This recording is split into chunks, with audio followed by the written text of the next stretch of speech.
Today is our beginning.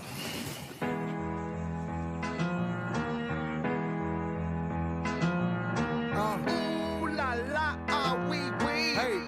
Ooh la la, ah wee wee. Hey. Ooh la la, ah wee wee. My guests tonight are a critically acclaimed hip-hop duo, one of the most critically acclaimed releases. Please welcome back friends of the show. I'd like to introduce my friends, Run the Jewels. Looking for M's like I lost a friend. Jump out of my bed like butter bread. You go hold the egg. Way to bring the check. We talk, we Kalishnikov. Keep us in your thoughts. Really dressed at the crack of dawn. Weapons letting off. I can hear them from the block. See them creeping through the fog. Season's greetings. Graffiti season can start. Oh my God. Look alive. Looking like I live life on a crooked line. Doing fine. You know maximum stupid. I am the guy. First of all, fuck the fucking law. We is fucking raw. Steak tartare. Oysters on the half shell. Sushi bar. Life a bitch. And the pussy fish. Still fuck the raw. I'm a dog. I'm a dirty dog. Ha ha ha ha. Oh, dirty bastard. Go in your jaw. Shimmy, shimmy, y'all. Got the simmy in the hemi. Go and gimme, y'all. Pugilistic. My linguistics. RJ Ruder damage, y'all. And I rap it. Pornographic. Beat set up the camera.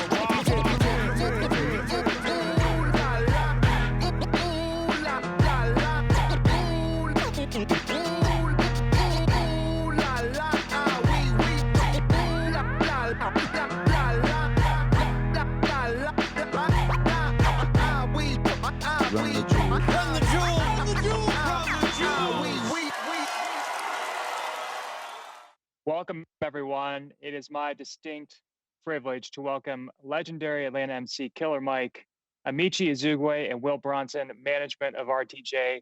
Gentlemen, thank you so much for joining us this evening. Thanks for having me. Yeah, man. Thanks. Pleasure to be here. Yeah. My real thing right now is to start off by getting into what the year's been like for you all. You know, what has it been like jumping into through the pandemic, out of the pandemic, as we get into kind of the post-vaccination moment? What have you all been up to? I'll let the big dog start. Man, I've been kicking it, like growing a garden and buying more guns and cars and just living like a typical Southern black guy. You know, I've been able to hang out with my wife and kids more, and although it was disappointing last year and this year not to go on a Rage tour, I'm filled with hope that next year everything returns to normal. We've gotten the same dates booked, so I'm excited about next year, but I'm very much so, after 8 straight years on the road and after 17 years in the music industry, I've been through this tumultuous time, have found a silver lining of being able to really just kind of connect with all those people who share me with the world, meaning my sisters and parents and grandparents. I got an 81-year-old grandmother just kicked COVID's ass. It was really good to be home, you know, while she was going through that. So, you know, I have found a blessing in this moment of losing millions of dollars. Oh, man. Good perspective. Good perspective. Absolutely. You know, it's been interesting for sure for everybody, and those things that Mike spoke about, things like family, you get a chance to sort of reconnect and visit other parts of your life that you have been too busy or too preoccupied to really focus on, including yourself, which is really healthy. But I think especially for Will and myself, this campaign for us hasn't stopped. I mean, it started when we released the single in April, and it's still going for us. So, you know, we've been very fortunate to have that, and we took a calculated risk when we decided to release the album and go for it despite COVID, despite not having a tour. But we're lucky, man. We get to work with Killer Mike and LP and do Run the Jewels stuff. And it's always something interesting or fun or challenging for us to do, and allows us to be, you know, get better at our jobs every day. So, you know, not much to complain about, only a lot to be grateful for. They both said it. Really. Yeah, I mean, go ahead, Will. No, that's it. I don't have much to add to that one. I mean, honestly, it's been good for us. Like, we're lucky, like Amaechi said, and the time spent was well served with our families and everybody else. I think that both these guys they present so many different types of opportunities that one was taken away, what it did was is say, okay, shit, now we can focus on these other things we've been talking about for a while. And that's what you're going to see. And it's going to feel like that going into the rest of this year, next year, and the year that follow is you're actually going to see that this year off, this break, allowed us to set up the next few years in an even stronger position. And that's the way we're going into it. Yeah, and 2020 was such a huge year for you all. I mean, what does that look like behind the scenes? I mean, it doesn't feel like you all took a break. It felt like everything went into overdrive. I mean, the RTJ4, Spin, I just saw, named you all Artist of the Year. And I was just thinking, man, when a documentary comes out about 2020, I think RTJ is the soundtrack, for real, like across the board. So what's it been like behind the scenes navigating all that?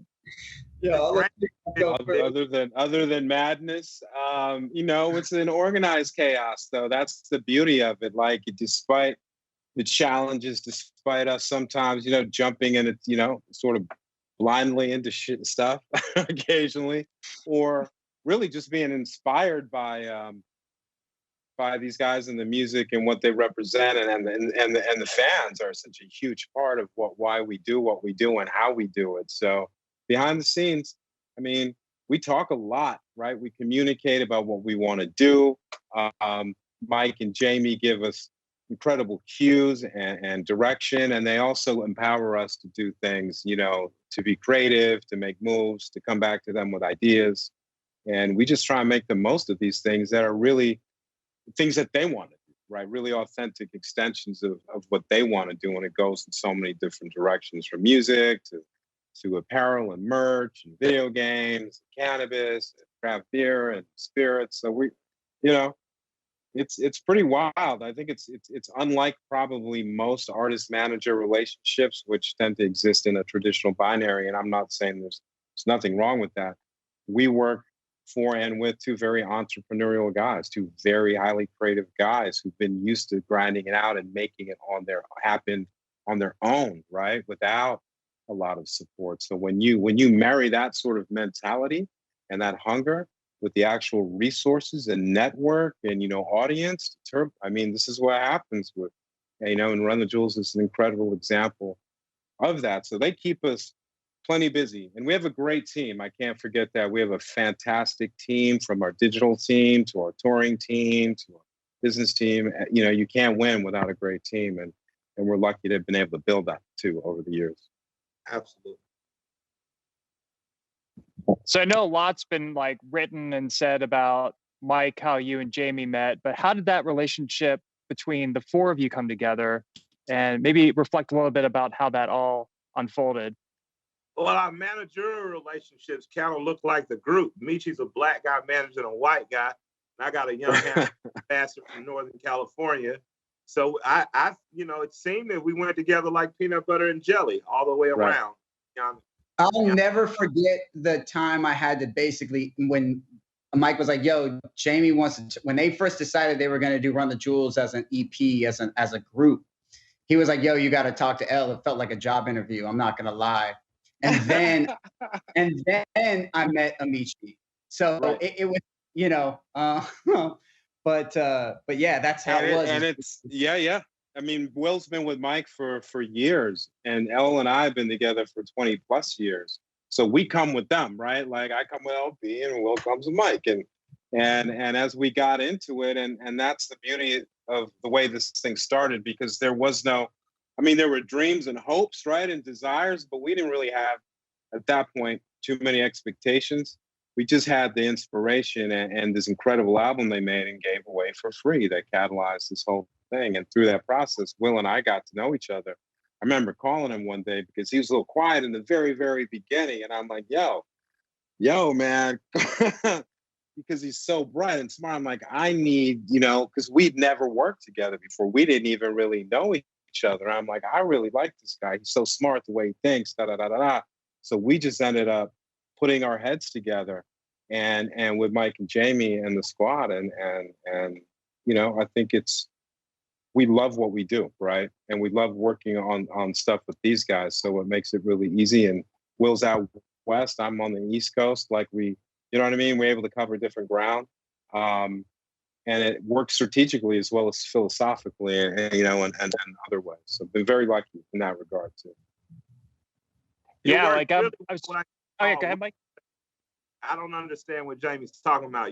This is white people perspective. Help me get it. And Amaechi sends me books on like Toussaint Overture, Haitian Revolution. Like talents all around me. So I didn't have to interview Amaechi. When I saw his book list, I'm like, okay,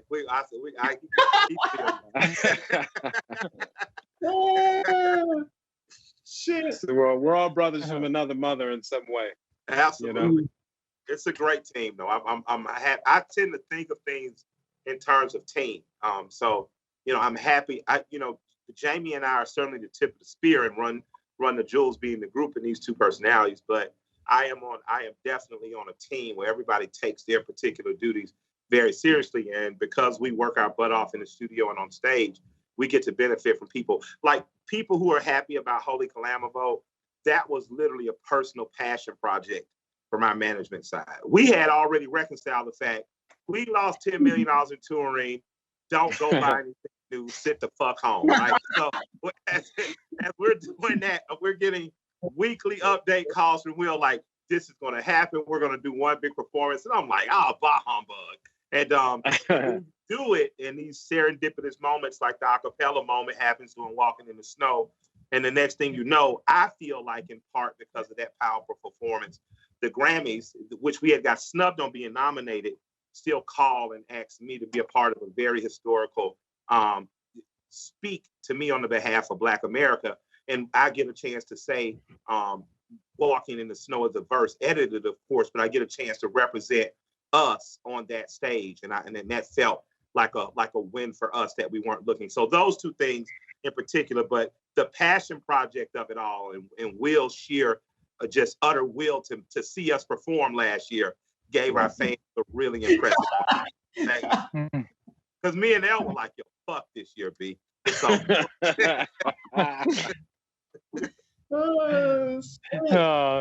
True. That's amazing. Yeah, and I got to shout out Mike. That Grammy performance was just amazing, and I agree, totally snubbed. It was so good to see you there representing. So, yeah, but you know what? Even though RTJ got snubbed for the Grammys, I like to say they won history. Between Mike's speech which was just part of a moment in history, just an incredible moment that he happened to, be an incredible voice of representing, of a whole community. To Elle being quoted in the impeachment trial of the president, what fucking Grammy? They won history. How many artists can say that in the span of their album that these two historical moments happened? It's incredible. Just feel blessed to be a part of it. We know when she campaigns again, she definitely is going to have Run the Jewels pop up for her. Right. I was just like, I'm down. I'm down with her. Yeah. Amazing. So when you come out of the 2020 era into 21, Mike, you talked about touring again. Like Bands in Town told me that the Rage tour is back on in the fall. Is that happening? Like, are you all planning to on-ramp onto that? Not in the fall. Next year. Okay. 2022. A year from now. Okay. We're going to do dates, I think, fall and winter. Probably some tune-ups, but we're going to let everybody get vaccinated. We got a third of the country vaccinated so far. So, I'll probably be in those last runs of vaccinations, and then we'll see how that goes. When they say it's time to go, we'll be ready to go. But the fall Rage tour won't be because of us. So yeah. Yep. Well, let me rewind back if I can to that 2013 when that first album came out, and I just put that on recently. That first track, the self-titled track, just the attack of that this new sound has hit. And I just want to ask Amaechi and Will, from your perspective, when you first got those tracks back, what was your initial reaction of what you were about to be able to work with, the two of them working together? For me, in some ways, I didn't know what to expect, but it was everything I would hoped it would be. It captured that energy that was really started and birthed with Mike's solo album, Rap Music, when they met, when he and they started creating the sound together, right? And I think that was, Run the Jewels 1 is like a natural extension of that, the beginning of that partnership, and they took it to different places. But I mean, I was like, wow, man, we're on to something. Like, I don't know how everyone else is going to feel about this, but I feel pretty damn good about it. Like, I think these dudes made a really unique and incredible and fun and powerful and, all that. It's a lot of notes, and every album since then has been, they just keep upping the bar. The first song Mike sent me was No Come Down, and it was rough. And I remember hearing that like, oh, shit, what the fuck is this? And so he explained what the project, he was like, yo, I'm out here. I'm going to be working on him for an entire project. We think we're going to call it a group. I think it's going to be called Run the Jewels. And I was like, oh, okay, cool.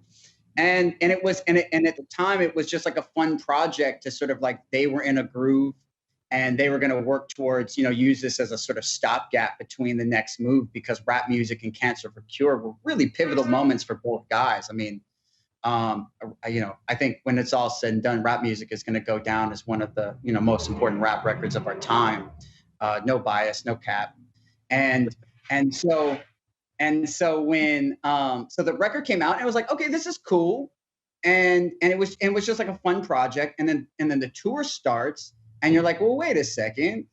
Like, it's doing a little bit better than the last time they came around, And then the moment that I remember specifically, like, I took the sort of like the mission that they set out to do with these records under pretty seriously. So I was already thinking about our next move. I'm not going to lie. Like, I was like, okay, cool. What are we going to do? We got to start thinking about solo record. I'm telling motherfuckers like, yo, stop booking shit, because we're going to have to do some other shit. And it was like, oh, wait a second, guys. It started scaring everybody because they had basically figured out that they were going to do it again, but just hadn't finished yet. So we have that moment, and I'll never forget where I was the moment I knew this shit was going to be something else. And it was Outside Lands in 2014 or 2013, whichever it was that they played. They opened it up. It was a Friday, and it was a 12 o'clock slot on the main stage, and the crowd for them for first day, one of the first or second people on the stage was fucking massive. And they ripped through Run the Jewels 1 from beginning to end and included only a bonus track that was on the overseas version. God, what's the Pew Pew Pew? Pew. Yep. And motherfuckers lost their mind. And I was sitting there going like, wait a second, this isn't even on the iTunes and the album. This is on nothing that's out in the United States. And after that, it was like, oh shit. That's when it really dawned on me, was seeing the Outside Lands performance. Because I had never seen a person or an act go through an entire record from beginning to end, especially a rap group. Yeah. You do the hits. You get the fuck off stage. You tell a joke. That's it. Right.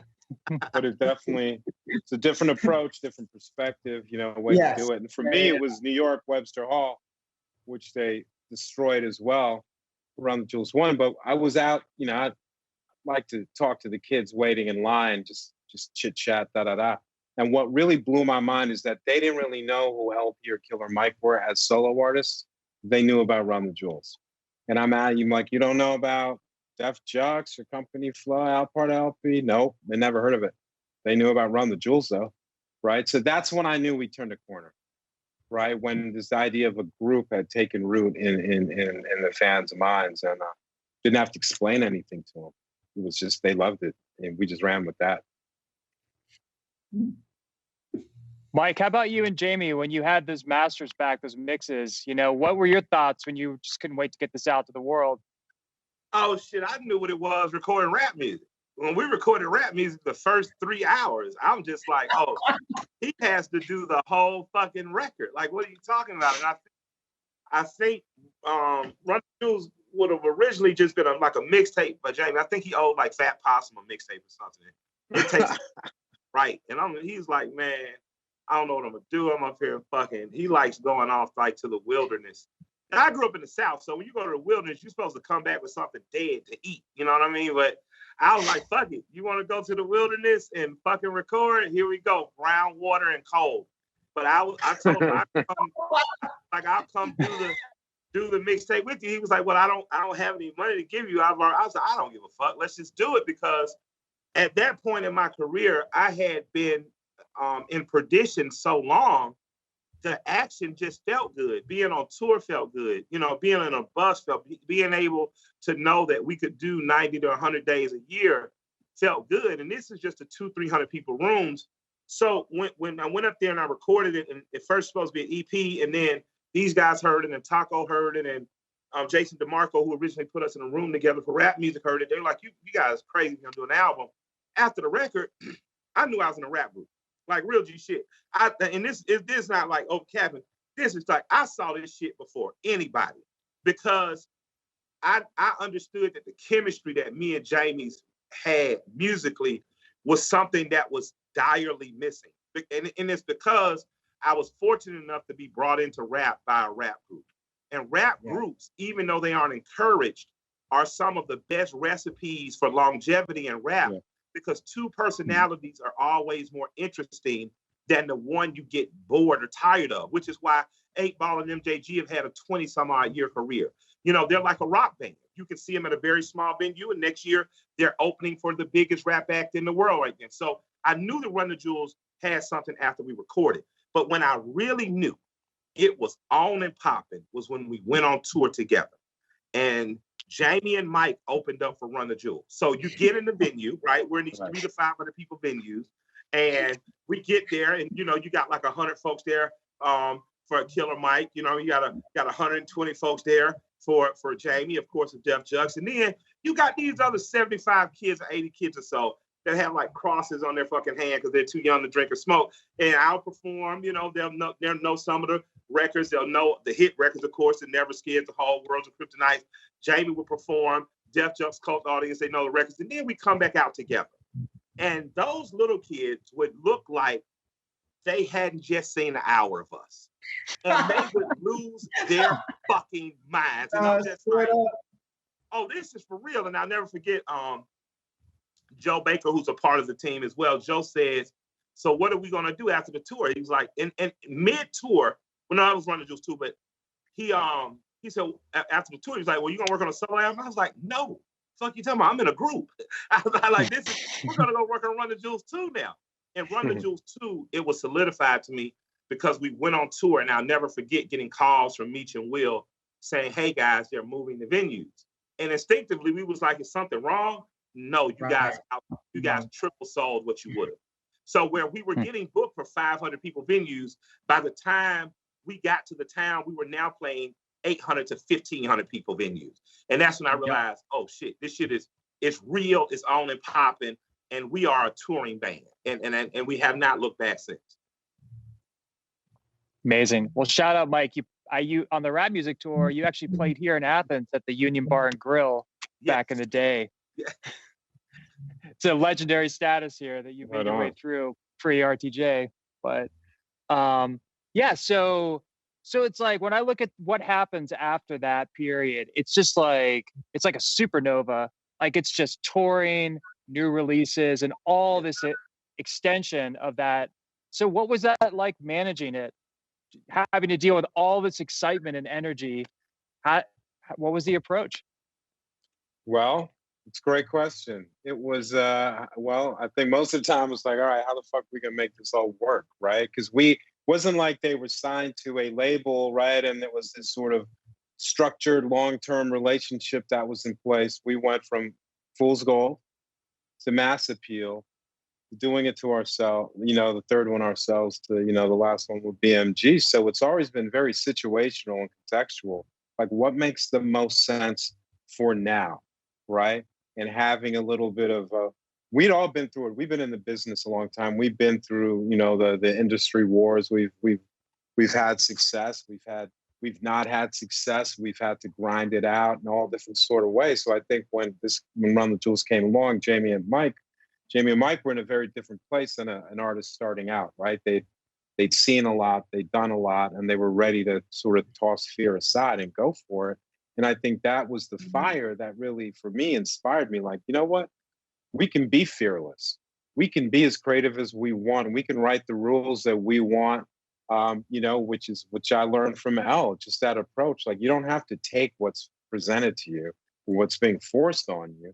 You know what I mean? You can really come up and create your own shape and sculpture and vision for what you're trying to do. And if you're willing to work for it, if you're willing to risk, if you're willing to put it on the table for it, you know what I mean? You can make some things happen. And I think by virtue of that ethos and our experience and having done these things, we were able to go into it not looking for a parent and a record label or someone to save us. We were just looking for partners and people to fill certain roles, so we could keep this thing moving forward, because we have our own level of expertise, networks, and experience that we were able to bring to the table. And with these guys sort of catalyzing all of that, I mean, the fact of the matter is, a lot of the coolest opportunities we've ever had have come to us because they were fans of Jamie and Mike, of Run the Jewels, right? Because they got it, right? Some really incredible opportunities and individuals and creative, partnerships were born from these folks' love for the music that these guys made and what they represented. So when you have that being teed up for you on a regular basis, it's beautiful. And as Will likes to say, we throw Hail Marys too. He and I get to sit back and throw Hail Marys all day long. And that's sort of our approach, right? And see what happens. What do we got to lose?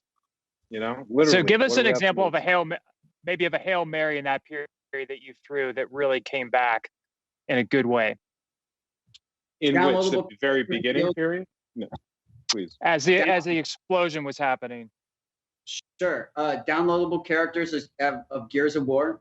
That was a giant Hail Mary that they said no to 3 times, but it was too cool of an idea. The Black Panther trailer, Hail Mary. Wait, Will. So Will, can you unpack that one? Unpack the Black Panther for us. Why was that why would they look like it was going to work out? Oh, well, because it wasn't a situation of them hitting us to use the record. It was when we realized that the movie was going to get made, we started pursuing them. That's what ended up happening. Essentially, we had started working with Marvel, which you can kind of see some of the highlights of the covers back there. We helped introduce a hip hop initiative with them. And at one point in time, the editor-in-chief, just as a thank you, had sent some comic books. And this was in 2014 or 15, whatever it was.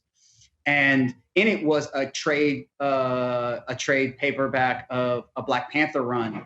And it just had dawned on me that, they're making this fucking movie. And if I was to score Wakanda, it would be to Run the Jewels. And so we went and chased from there we chased on the Marvel editorial side.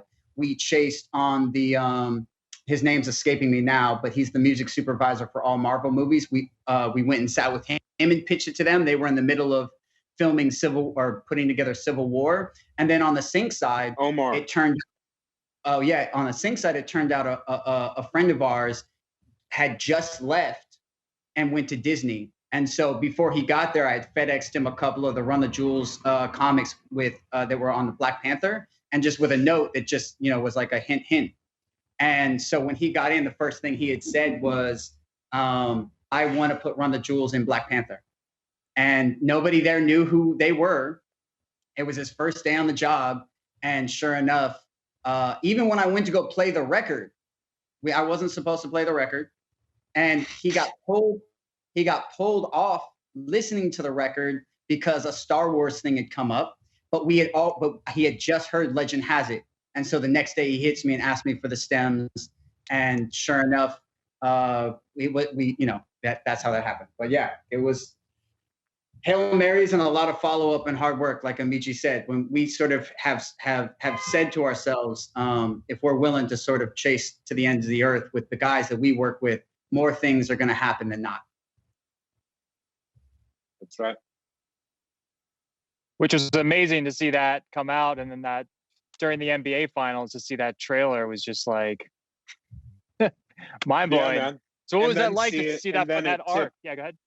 Well, then, and part of that, of course, the ultimate part of that arc was the Super Bowl commercial, right? So it has a way, what the stuff that these guys do and that we're a part of was an interesting way of propagating and becoming bigger and bigger and bigger. The Cadillac ad that's out now is another good example of that, right?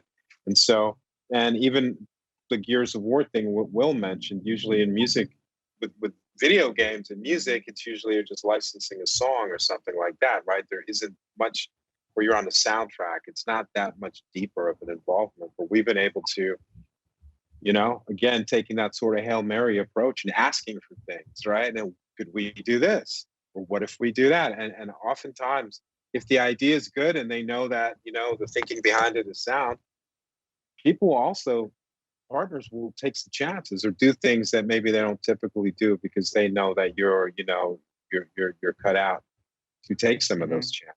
But it's just asking more than anything. It's like, hey, right? Can't be afraid to ask, you know. If the worst that can happen is people will, like cliche says, say no, but they may say yes. We get a lot of yes. Do you feel like when you look back, you can see like all that grind through the industry, all those relationships, all that trust that amassed through that time?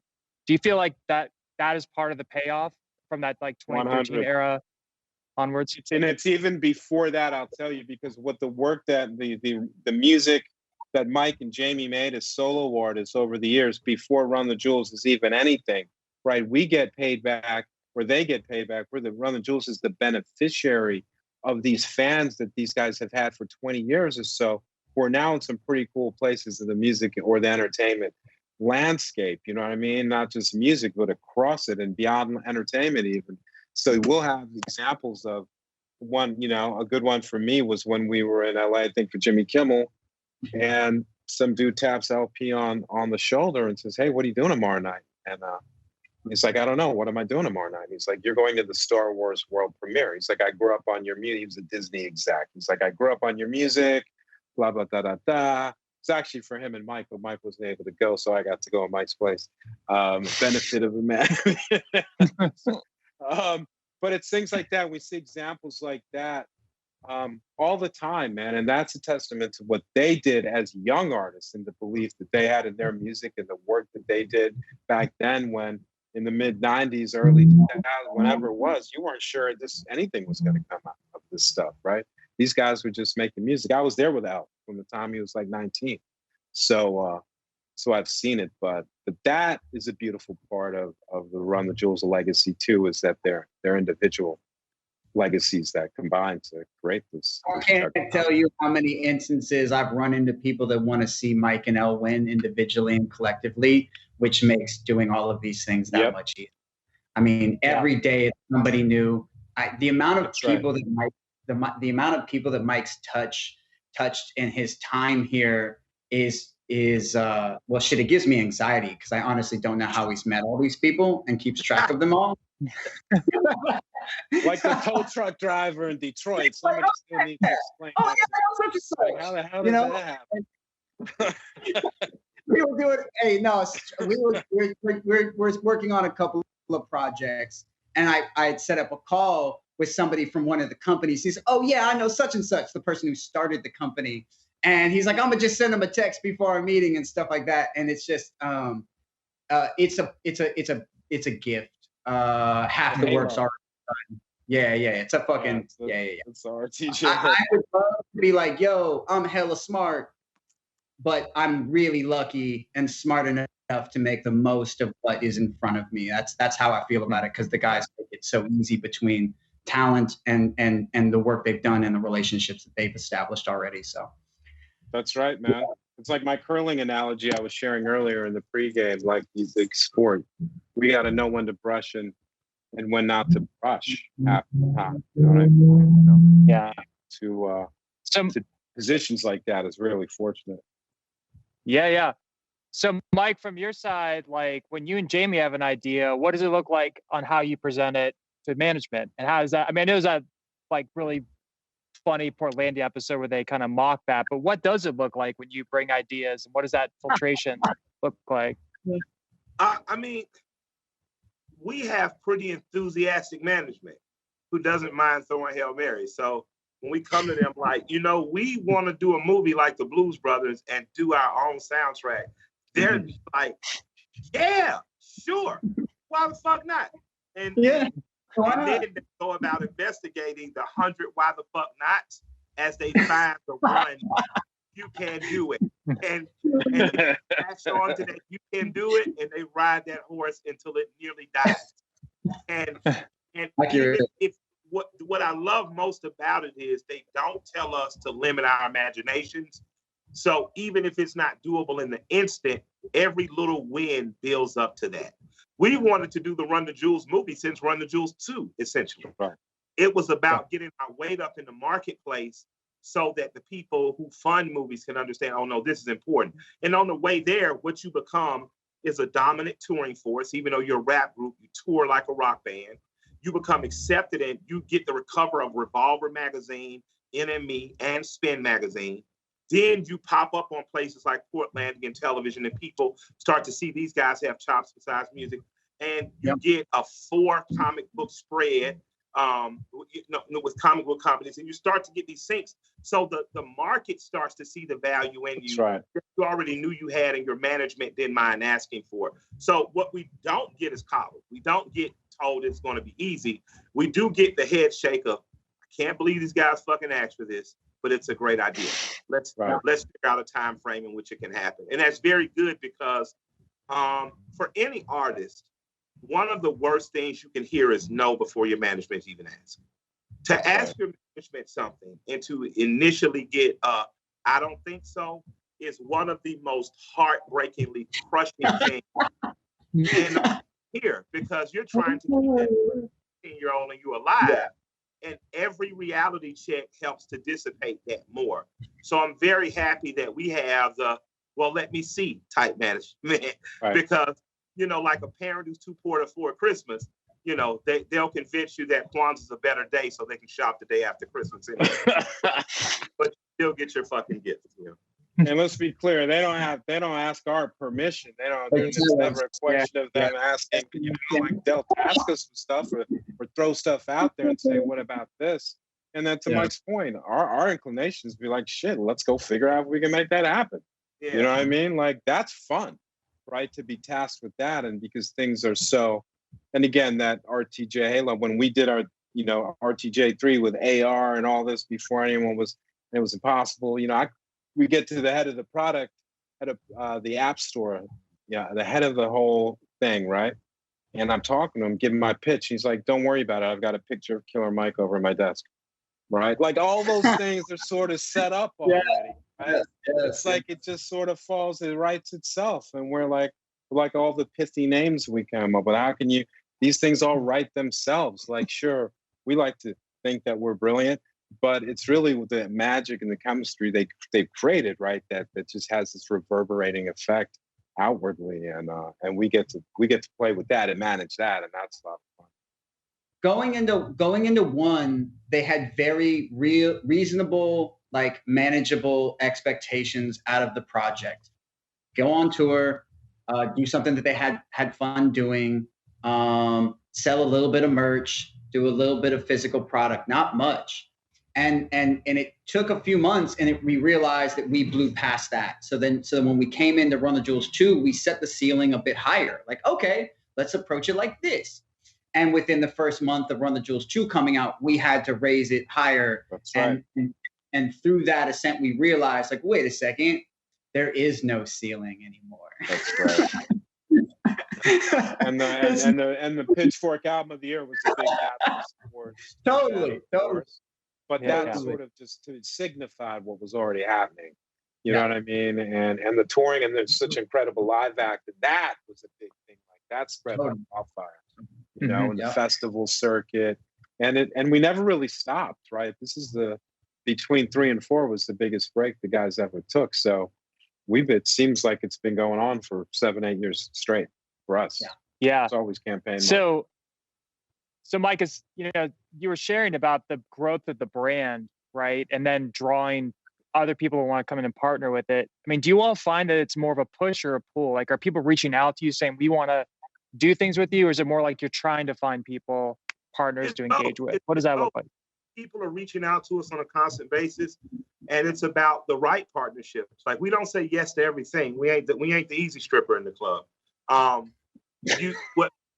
What you get from us is we want to be in marijuana, And, you know, we had someone name a strain for us. We had some cool meetings with marijuana brands, but the most dominant brand in marijuana happens to be a Mexican kid from Northern California named Berna, who's built a $1 billion empire because he's authentically a fucking weed seller. And he knows the culture, and he takes it as seriously as Colonel Sanders takes chicken.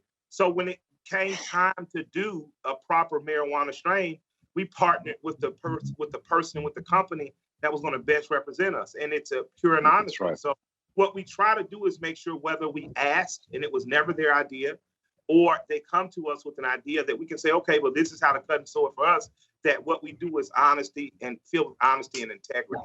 That's right. So, you know, when you see a collaboration with us or a product from us, it has done with the highest possible means of integrity we can. So it doesn't much matter to us if we have the great idea and we take it to someone and they help us expand it, or if a great idea comes to us, so much as long as the idea is great, it's from a real and honest place.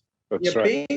Being that they really are sort of like the upper echelon when it comes to quality in music and art, it attracts the same type of equal players in the field. Or if it's something we're pursuing, those people usually are like, oh yeah, I fucking, you know, I know those guys are whoop-de-whoop-de-whoop. So again, because of the level of art that they make and the way that they carry themselves, it really does lend us. It's not like we are having to weed a whole bunch of stuff out. We're lucky that most of the inquiries are very quality ones. That's right.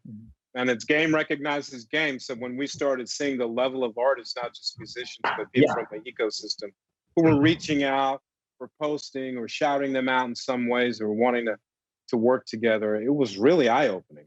You know, it was like, wow, this is big time, you know, like in terms of artistic prowess. And I think the respect that was shown was really, really cool to see, right? And I think that gives you a different competitive advantage, you know, than if it was just about huge record sales or other metrics, right? You're able to do fun things in film, and design, and art, and cannabis, like Mike said, and craft beer and spirits, like when, you know, you're video games, you're able to sort of spin out the narrative in different fun ways, and still remain authentic to the brand. And that's something that I've noticed in all of the placements or partnerships. There's always that strain of authenticity and integrity. Like, Mike, your recent partnership with Cadillac, I was watching those commercials. I'm like, this is Cadillac, but it feels like you. Like, it feels like the things that you care about and you value. Yeah, absolutely. I had once we made sure they weren't offering us Chevrolet money. It was amazing.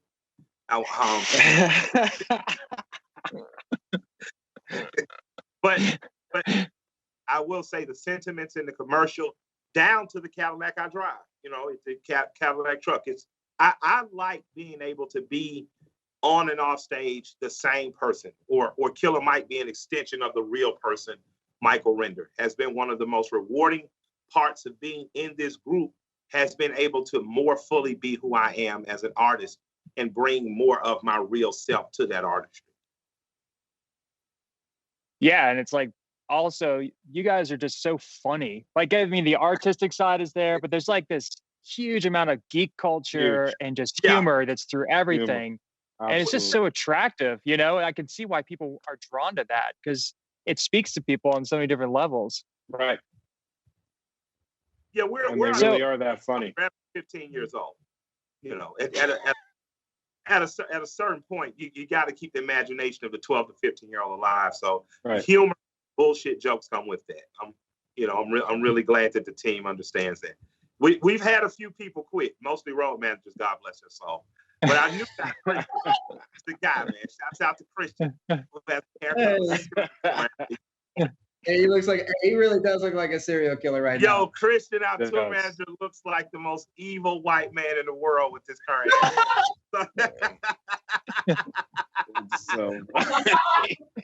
love him though. That's my man. Hey, he's in the other room. He can do all of this. Oh, I'm sorry, Christian. I said it loud on purpose. I said it loud on purpose. So, Amici, you mentioned like the AR, VR stuff you all got involved with a few years ago, but it seems like that's the other thing is you're always kind of one step ahead on tech. You mentioned Canada business. Like I remember when that first started breaking, like at South by when that started turning up, and then it was like you guys were right on top of that. So, what's going on in the tech space? Like NFTs are really hot right now. There's other things. Like what are you all looking at that you're got your eye on that you might want to start working on next? Well, we've got plans. We're working on some things. We can't share too much, of course, right now because we have to. We like to take people by surprise a little bit. But really, honestly, the focus right now, from any sort of technical standpoint or technology standpoint, is e-com. Like all the bells and whistles stuff are fun. NFTs are cool. We've gone down that rabbit hole. We think we have a pretty good handle of what that really is. And, we'll explore that too. But more than anything, it's about understanding. It's not about products it's about understanding the behavior of your audience and how to engage with that and monetize that. And, and build that. Right. And I think it's going to be a massive shift in behavior. We're already seeing it with COVID and the vaccine getting out there. And for us, it presents new and fun challenges. People are shifting from inside to outside. Touring's coming back. Like, how do you speak to that using technology? Blockchain to me is fascinating. NFT being an extension of that, crypto being an extension of that. But all the things you can do with that technology are really mind-blowing. And exploring that to me is fun. The stuff we've done before, VR, AR, what have you, is incredible for us as managers and creative people to be able to do that, and for Mike and Jamie to let us do it, right? Because some stuff, it's like, we were early with VR, we were early with AR, and no one really knew what was going to happen, but they're like, fuck it, if they like it, if it speaks to them creatively, they'll let us do it. They let it. I guess one way to say it is, I love tech stuff. I'm really into that stuff, and Will loves comic books and toys, and he's got all these now deep knowledge sets about things, right, that I may have about other things, and the guys will let us run with that, right, as long as they're cool with the premise and what it's about. They'll let us go build those relationships and those opportunities and those narratives that are an extension of them. So and for me, that's tech, right? I love it. I love I'm a fan, right, and being able to work in that space because it influences so much it is the driving the ecosystem. So to not have a point of view, to not have some sort of calibration towards optimization is kind of stupid, I would think, for anyone. So, and we got a lot to learn from the young ones in terms of how this whole new ecosystem is playing out. And that's exciting to me with 5G impacting and what we see, what we're going to see next. Is going to be like a whole different ballgame. What are you going to do when they take out all the cell towers, though, Amici? This is true. Well, we're going to have to go back to like carrier pigeons at some point, right? When after the apocalypse, because that's inevitable. As Elton's manager, I'm convinced of that. Right. So, but no, man, it's having fun. Like, I don't think any of us would be here talking to you or doing this. Run the Jewels wouldn't be what it is if Mike and Jamie weren't enjoying making music in this journey, and we weren't, right? Like, it's not just about a gig. It's about this special thing that we've been created, that they've created, that we've been able to turn into this living, breathing, universe, metaverse of RTJ. And it seems like that's part of what makes it run so well is you all really enjoy each other and you feed each other in different ways. And that out of that comes all this great content and creativity. I mean, it's like, that's the brainchild, is just the interaction. It's like, the Avengers something. I don't think that there's another opportunity like this in my lifetime. And that's the way that I approach it. And I think that that's the way that everybody else involved approaches it. And that's not to say that I don't think I'm going to be really successful. I want to be able to live in Johnny Depp's house. So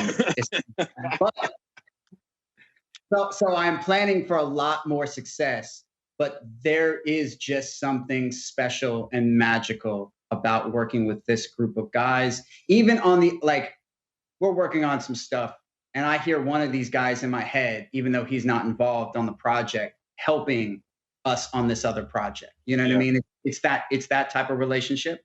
And I'm glad that it seems apparent, because when you realize that that's what it is for us, it makes everything else make all the sense in the world. Yeah.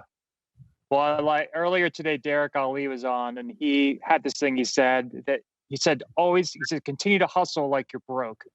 Like, even if you've been successful, you just keep hustling. I thought, that's like a lot of the ethos. No, you asked about true, man. You asked about the pandemic, and here's the thing: is we just got out of hustling, so it wasn't any problem for us to go right back to it. That's right.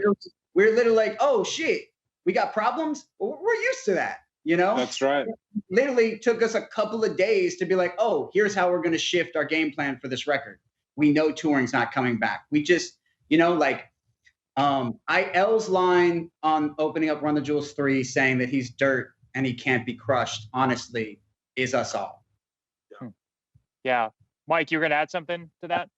We're the dopest ever. And I got into this group, and I set some very simple goals. 4 albums before we can officially be a group. Well, we have set the marker of 4. That's based on EPMD, Led Zeppelin, Outkast, Run DMC, many more. The other thing was we got to go 20 years and march in the Rock and Roll Hall of Fame. So I look forward to the next 14, 15 years and successfully getting in the Rock and Roll Hall of Fame on our first go round, not our second. Amen to that. Yeah, and like you all mentioning the art and artistic design, like it reminds me a lot of like the strategy the Public Enemy had with just the iconography and getting things to attach to brand and getting people engaged with that. And I'm curious, like when you, like, I just saw is it RT Junior, the new, infant. So I'm like, all right, like you've got like really cool retail and great merch. Like I got the merch package from RTJ4, which is a shout out to you all that like I got the free download, but as a fan, it's like I'm gonna, of course, put money towards merch and other downloads. Thanks. Genius business move, but I'm like, yeah, for kids, it's like, man, you're really thinking across all age ranges now to build fans young. We got plenty of fans who got kids too, right? You know, we're trying to make everybody happy. It's the Vince McMahon principle. You gotta raise your audience. Like, you know, I remember being 3rd, 4th grade. WWF they didn't give a shit what my mom and dad thought. Everything WWF was kids. Like when you went in the shelves in stores, it was at your eye level. I listened to Houdini. I listened to Curtis Blow. I listened to all these early rap groups before Run DMC became and the Fat Boys became my groups. I listened to early rap with my mom. So I was a rap fan because my mom at first was a rap. She didn't even know what it was. She just knew she liked it. You know, so I've been to so many Run the Jewels concerts, and a dad will walk up to us pre-show. The dad has on a Wu-Tang hoodie, and their kid is with them, and they're like, yo, I love hip-hop. I brought my kid to this show. It's the first show. And then I'll see them at the end of the show. That dad is now in a Run the Jewels hoodie, and the child is in a matching hoodie because it's a moment for them. So first of all, just for any Wu-Tang fan to take off a Wu-Tang hoodie in your honor is a like word to Ghostface versus. That's an amazing thing. But to then put them in their kid, and it really shows a relationship much like I had with my parents. I listened to music with my parents. I went to the Fresh Fest. My mom dropped me and my cousin off. You know what I mean? So I'm honored that people give a damn enough about us as a band to want to put their kids in. You know, it really is. It really says something about the relationship between our audience. Yeah. And the thought put in the records and the approach to the records is carried out in every aspect that we do, every collaboration. We're very aware that our audience has children. We all have children. We've all thought, yo, how awesome would it be if we did da da da da da? That's right. And that is really the sort of the beginning of any collaboration or idea that it comes from. It comes from one of us saying like, yo, wouldn't it be fucking cool if this happened? Yeah. And He goes like, yeah, but what if we did it like this? And they'd be like, oh yeah, that would be fresh. And then we go and beat somebody fucking into submission. And then we get it done. You know what I mean? Like, but it's all inspired. You have to understand that all I wanted was to wear my own merch every day of the fucking week. That's it. That's it. Yeah. We're not really the ones for prescribed industry marketing things, you know, like traditional things, because, you know, these guys and all of us aren't the unlikely ones to be in this position. So we get to kind of do what we want, you know, often. Unique position, it not be applied to everybody, and that much is true. So yeah. So for and the like, they're in control of everything too. That's important, you know. To Will's point, the reason that we can is because these guys are essentially in control of everything they do, right? We don't. There's no daddy to have to go or mommy to have to go ask for anything, right? We have partners, and we make decisions and we execute them, right? With our own team most of the time, and I think that not having to ask permission goes a long way. Yeah, so you kind of hit on this before, but, you know, this idea of navigating whatever you get hit with and just realizing that's just, you know, someone said, like, you know, the person that invented the ship also invented the shipwreck. Like, you can't get away from failure and struggle. It's just part of the game, right? Yeah. But, like, how do you, like, when you're approaching all the changing landscape right now in recorded music, of course, in the shutdown of touring and wherever that's going to come back in 22, like, what's been your mindset through all this? What has been kind of the business perspective to see through all the uncertainty of where we're at, both as a society and also in the change of how people are consuming content? Big question. Good question. I mean, I can let Mike speak to the creative side of it. For us in the business, you know, we've been building. I think Will touched on it earlier. This has given us the opportunity to really develop other sides of our business, right? You know, looking forward, looking to post-COVID, that environment, e-com being that, you know, we've got the cannabis thing going, you know, the apparel, we're in beverages. We've got a lot of different things going. We're working on a movie. So all of these things we are doing, thinking about the future. We're not sort of like blindly or indulgently doing them. There's a strategy to it all. And I think that you've got to be, one thing that I think makes us sort of unique is that we're a very, very small team. Very, very small, very tight. We can move, we can react, we can adapt a lot of things, probably a little differently than most. And that gives us flexibility when when the future presents itself. And we also like to think strategically, period. You know, it's an industry with a lot of tactical thinkers. We're always looking for one thing that they think is going to make a big difference. We try and look at it multidimensionally, both short-term, long-term, in the middle, you know, the whole aspect of it, and how the brand is being received and how it's impacting amongst all different strata, you know. Charitable giving is something we haven't touched on, but the fact that these guys pretty much from jump have been driving this other pillar of what we do, which is giving back and raising money for causes and all sorts of positive work. And Mike's role as an activist and that voice is a tremendously important part of this brand, of what accrues favorably to this brand, you know, of what helps guide us forward. And I think that's also unique. I don't think that's common. So these guys are anomalous in multiple ways, right? And we're really lucky to be able to work with that, right? And every day could be something different. So that's part of the fun too. Always challenging. Absolutely. Will, anything to add to that? Yeah, basically, I love being an early adopter, and I work with people that see ahead of the curve, which makes that stuff really easy. But I try to just focus on working with something that is really fucking good and unique and is worthwhile. If you're working with something like that, then no matter what the fucking marketplace is set up for, people are going to figure that shit out. That's right. And that's ultimately how we move. When the pandemic hit, it wasn't a matter of, oh my God, let's do a streaming show. We stopped and we're just like, okay, let's not, like, bro, hey, Mike sent me a link to a park concert.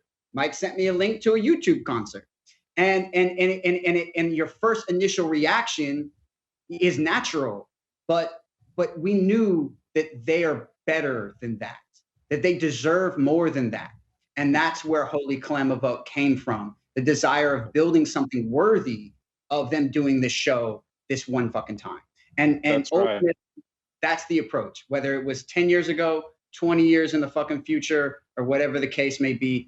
Good. To me, the market is only shifting in the good content, good artists favor. And that's it. And if you do dope shit, he's right. People will remember it. They'll seek it out. It will have a place. With Calamavot, we were literally on the phone talking crazy shit like Beatles, top of Apple records in 1960, whatever, right? U2 when they drove the flatbed around Manhattan. Like, what can we do that's going to connect from the Brooklyn Bridge? Something epic. We're talking about Stone Mountain, Georgia, doing a show up there. Like, what is going to be epic? Right? Yeah, no. I said that shit to a group of all white people, executives on the phone for a performance, and somebody was like, "All right, well, I'm just gonna say it. I think that everybody needs to get an understanding of what that thing means in Georgia before we agree to that." And I was like, "Well, listen, it's all good. I just had to throw it out there. I understand everybody on this call feels like they're gonna have to defend the Confederacy at one point in their life, but hey, amazing. And well, we're just about out of time. So just in closing here, again, thank you so much for joining us. And, I know that you all have achieved so much. And of course, Mike, just an incredible artist, activist, and so much respect for all the work you have done and are doing and the voice that you represent. I know so many of us just have so much appreciation for you and your voice. A reflection of the team. I appreciate having, corporations use the term diverse to hide from the fact that they're not, but I truly have a diverse team. I don't just mean race and color.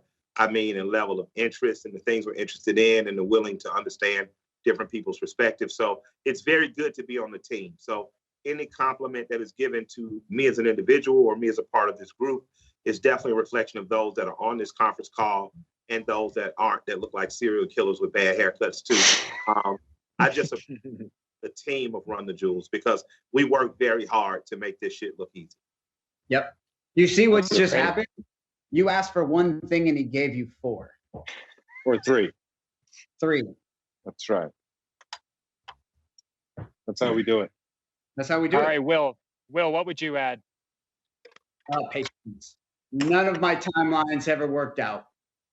If you take time out of the equation, you can do anything. I firmly believe that. And that's it. Short and sweet. My phone's about to die. So kids, it may not happen the way you want it to happen, but lean into the way that it's happening. I was going to be a break dancer in my 9-year-old mind.